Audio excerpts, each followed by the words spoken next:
नमस्कार दोस्तों, जब केशव प्रसाद से बात नहीं बनी तो अब भूपेंद्र चौधरी मोर्चे पर लग गए कि योगी आदित्यनाथ की कुर्सी को कैसे कमजोर किया जाए और कैसे उनकी कुर्सी के चारों पायों को हिला दिया जाए।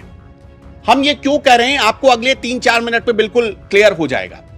दरअसल आपको पता है कि अब से कुछ देर पहले भूपेंद्र चौधरी, जो कि उत्तर प्रदेश के बीजेपी प्रदेश अध्यक्ष हैं, उनकी और प्रधानमंत्री नरेंद्र मोदी की मुलाकात हुई है।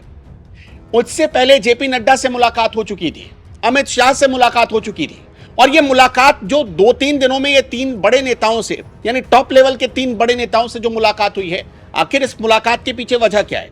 और अब ये क्यों कहा जा रहा कि केशव प्रसाद मौर्य जब थक गए तो उन्होंने अपना एक दूसरा दूत लगा दिया है योगी आदित्यनाथ के खिलाफ। वो दूत है भूपेंद्र चौधरी। इस पूरे 2024 के लोकसभा इलेक्शन में भूपेंद्र चौधरी की सक्रियता, मतलब अभी तक आपने देखा होगा उत्तर प्रदेश बड़ा स्टेट है, सबको पता है कि प्रदेश अध्यक्ष को एक्टिव रहना पड़ता है, लेकिन भूपेंद्र चौधरी एक्टिव तो थे, लेकिन कहां थे, कैसे थे, कार्यकर्ता उनको नहीं समझ पाए। लेकिन अब भूपेंद्र चौधरी ने एक ऐसी रिपोर्ट, 15 पन्नों की रिपोर्ट प्रधानमंत्री मोदी के सामने रख दी जिस पर मोदी भी खुद मोदी भी हैरान है। और इस रिपोर्ट के अलग अलग 14 पॉइंट्स को, जो मोटे तौर पर जो सूत्र बता रहे हैं, उन 14 पॉइंट्स को अगर आप देख लेंगे, सुन लेंगे, समझ लेंगे तो शायद आपको भी लगने लगेगा कि अब तो मोदी भी शायद योगी आदित्यनाथ के पीछे पड़ जाए। क्या है इस रिपोर्ट में, ये रिपोर्ट क्या है, इसकी भी पूरी डिटेल है। आपको पता है कि 2024 में जब बीजेपी का खराब प्रदर्शन हुआ उत्तर प्रदेश में, उसके बाद एक कमेटी बनाई गई जिसने अपनी रिपोर्ट तैयार कर ली है। इस कमेटी में हार के कारणों का पूरा जिक्र है। क्यों बीजेपी हारी, आधी से कम सीटें हो गई बीजेपी की उत्तर प्रदेश में, इसके पीछे की वजह क्या है, इसकी पूरी लिस्ट बनाई गई, इसके पूरे कारण बनाए गए और बहुत डिटेल में बनाए गए, जिसमें सबसे पहला कारण क्या बताया गया है, बहुत ध्यान से सुनिएगा। जो सारे विधायक कह रहे हैं वही भूपेंद्र चौधरी कह रहे हैं। भूपेंद्र चौधरी ने अभी जो 15 पन्नों की लिस्ट दी है, कारणों का जिक्र किया है कि क्यों हारी बीजेपी उत्तर प्रदेश में, उसमें जो सबसे पहला कारण है कि अधिकारी और प्रशासन ने इस चुनाव में जबरदस्त धांधली की, मनमानी की। यानी कि बीजेपी को ऐसा लगता है कि, जो इस रिपोर्ट के हिसाब से समझ में आता है, कि अधिकारी और प्रशासन के लोग खुद बीजेपी के खिलाफ थे। वो ये कहना चाहते हैं कि योगी आदित्यनाथ की वजह से ऐसा हुआ। जो दूसरा पॉइंट उन्होंने बताया कि सरकार के प्रति, यानी योगी सरकार के प्रति कार्यकर्ताओं में भारी आक्रोश था। आक्रोश के पीछे वजह बताई गई कि सरकार कार्यकर्ताओं की नहीं सुन रही है, यह वहां वजह बताई गई है। जो तीसरी वजह बताई गई उसमें कहा गया कि 6 साल से लगातार सरकारी नौकरियों के पेपर लीक हो रहे हैं। अब इसमें भी योगी आदित्यनाथ सरकार पर सवाल है। 6 साल से सरकारी भर्तियों के पेपर लीक हो रहे हैं और इसके पीछे जो कमजोरी दिखती है वो सरकार की दिखती है। यह तीसरी वजह बताई गई है, जिससे जो यूथ था, जो स्कूल कॉलेज से पास आउट लोग थे, जो नौकरी की तलाश में थे, उनके भीतर गुस्सा था और उन्होंने बीजेपी के खिलाफ वोट किया। यानी 6 साल से सरकारी भर्तियां नहीं हो पा रही है, यह कहने का मतलब है। जो चौथा बड़ा आरोप है वो ये कि जो संविदा कर्मियों की नियुक्ति होनी चाहिए थी, यानी जो अलग अलग डिपार्टमेंट में जो कॉन्ट्रैक्ट बेसिस पर जो कर्मचारी नियुक्त किए जाते हैं, उन कर्मचारियों में ज्यादातर जो लोग थे वो अपर कास्ट के थे, जनरल कास्ट के लोग थे। और इसी वजह से जो लोअर कास्ट के लोग थे, यानी जो पिछड़े, अति पिछड़े, दलित समाज के लोग थे, उनमें नाराजगी दिखी। नाराजगी किसके खिलाफ, तो योगी आदित्यनाथ के खिलाफ, कि संविदा कर्मियों की बहाली में अपर कास्ट के लोगों को ज्यादा तवज्जो मिल रहा है। जो 5वीं बड़ी वजह बताई गई है वो ये कि आरक्षण खत्म करने का जो नैरेटिव था उसको उत्तर प्रदेश में बहुत हवा दी गई। और जो छठी वजह है वो इससे जुड़ी हुई है कि आरक्षण खत्म करने को लेकर उत्तर प्रदेश में भी कुछ नेता ऐसे बयान देते रहे जिससे पार्टी के खिलाफ, पार्टी की इमेज को धक्का लगा और नतीजा कि लोगों को लगा कि कहीं बीजेपी आई तो आरक्षण खत्म कर दिया जाएगा। एक डर सा माहौल बना और जो दलित समाज, पिछड़े समाज, अति पिछड़े समाज के लोग थे, उन्होंने बीजेपी से दूरी बना ली।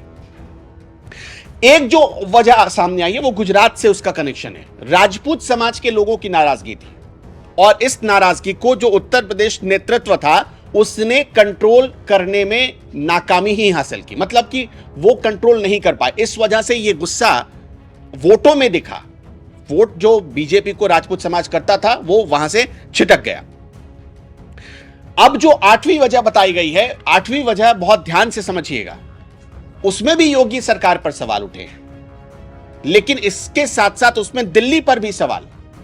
टिकट बंटवारे में इतनी जल्दबाजी दिखाई गई कि कार्यकर्ताओं में इसका मैसेज गलत गया।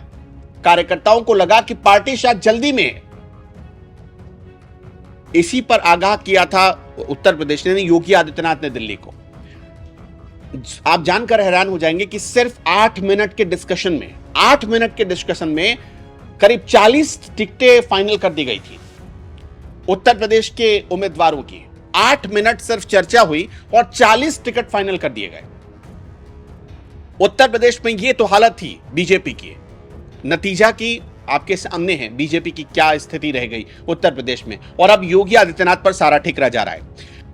इसके साथ साथ जो आठवीं बड़ी वजह बताई गई है कि अधिकारी भी खुद योगी सरकार से नाराज थे, केंद्र से भी नाराज थे, और इसका असर दिखा भी है।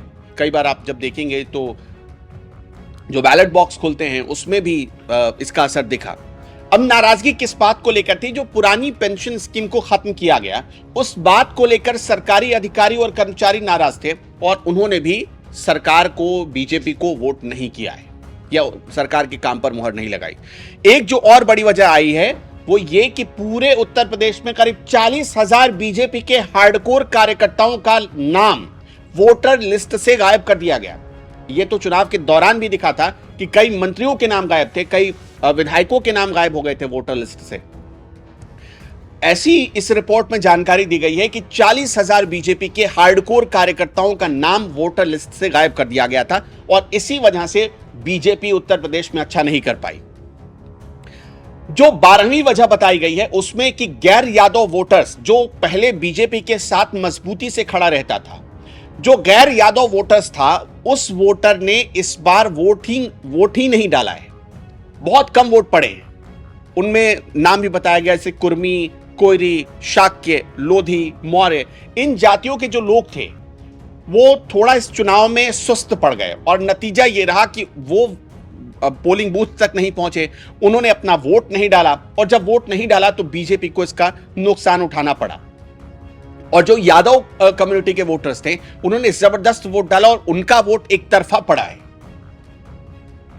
तो ये जो करीब 15 पन्नों की रिपोर्ट बताई गई है, जो भेजी गई है दिल्ली में या प्रधानमंत्री नरेंद्र मोदी के सामने रखी गई है, उसका लबोलुआब यही है कि सबसे ज्यादा नाराजगी जो थी वो उत्तर प्रदेश की सरकार से थी और कुछ मतलब कि देखिए दिल्ली की भूमिका को कैसे इसमें इग्नोर करने की कोशिश की गई है।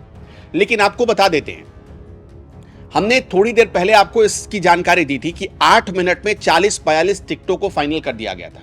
आप सोच कर देखिए, जब कोई भी पार्टी उम्मीदवारों के नाम का ऐलान करती है उससे पहले बहुत गहन विचार विमर्श होता है। बीजेपी में खुद 4-4 बजे सुबह तक मीटिंग हुई है, लेकिन जब उत्तर प्रदेश की बारी आई तो सिर्फ 8 मिनट की चर्चा हुई। पहले से लिस्ट तैयार था और पहले से नाम तय भी कर दिए गए थे, बस औपचारिकता भर थी।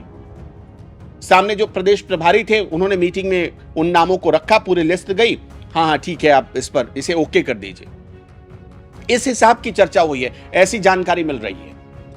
तो 8 मिनट में अगर 40 उम्मीदवार फाइनल होंगे तो शायद बीजेपी का प्रदर्शन ऐसा ही रहेगा। लेकिन उसके बाद दोष किसका?